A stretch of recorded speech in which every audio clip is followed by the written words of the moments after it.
Early morning, February 21st, 1895.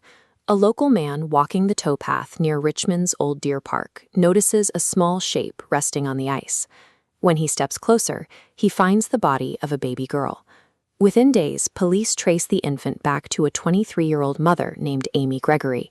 She is swiftly arrested and formally charged with the murder of her own child. Her trial at the Old Bailey begins barely a month later. The prosecution frames Amy as a callous killer who deliberately discarded her baby, arguing that she had access to social help but actively chose to ignore it. Separated from her husband with no explanation and left without financial support, Amy spent 1894 trying to survive entirely on her own in London. Like many women in her position, she found work as a domestic servant. The job demanded long hours, endless physical labor, and absolute discretion. For a servant, becoming pregnant meant immediate dismissal and social ruin. By her 8th month, she was completely destitute. The trial focused on whether Amy Gregory had willfully rejected the public safety nets, or if the Victorian system had systematically stripped away every survivable option for a desperate, expectant mother. The prosecution built their argument heavily on the existence of institutional help. They pointed directly to the Richmond workhouse, noting that Amy had voluntarily gone there to give birth on New Year's Eve. Yet the workhouse was far from a refuge. It was a freezing, overcrowded institution governed by harsh, unyielding routines. The entire system was intentionally designed to be punitive, treating poverty as a moral failing that required discipline rather than relief. Unable to endure the dehumanizing environment, Amy made a choice. Just 4 days after her infant daughter was baptized, she packed up her baby and walked out into the freezing January weather, preferring the uncertainty of the streets over the strict confinement of the workhouse walls.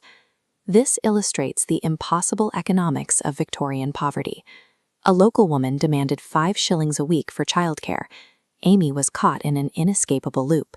She needed a wage to pay the fee, but couldn't work while holding a baby. Without a stable income, the brief arrangements she did manage quickly fell apart. When she inevitably failed to produce the weekly payments, local landladies returned the child to her, one after another. Her days dissolved into a frantic search for shelter.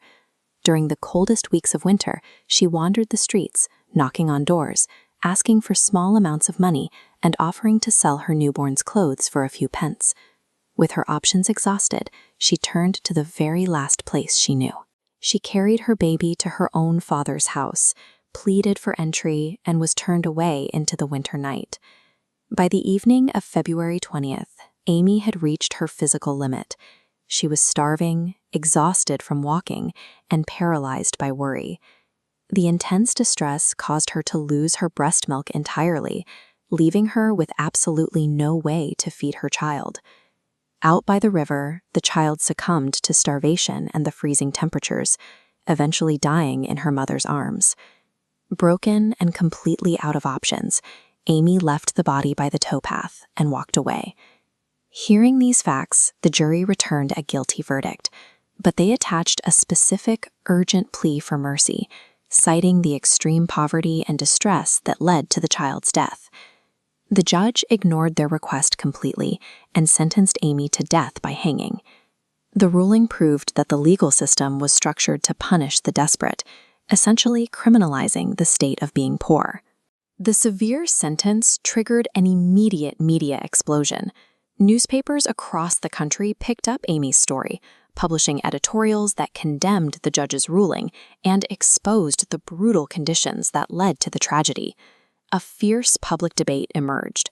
While some maintained that the law needed to be strict to protect infants, many others insisted that society had forfeited its right to execute a young mother after forcing her to freeze on the streets. Local citizens and activists took matters into their own hands. They mobilized a grassroots campaign, gathering thousands of signatures for a petition aimed at overriding the court's decision.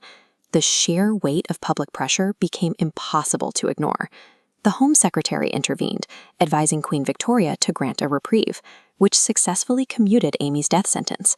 Amy spent the next few years in penal servitude before finally being released on license in 1899. By 1901, she had managed to rebuild her life and reconcile with her family. A courtroom evaluates actions through the law, but laws do not exist in a vacuum.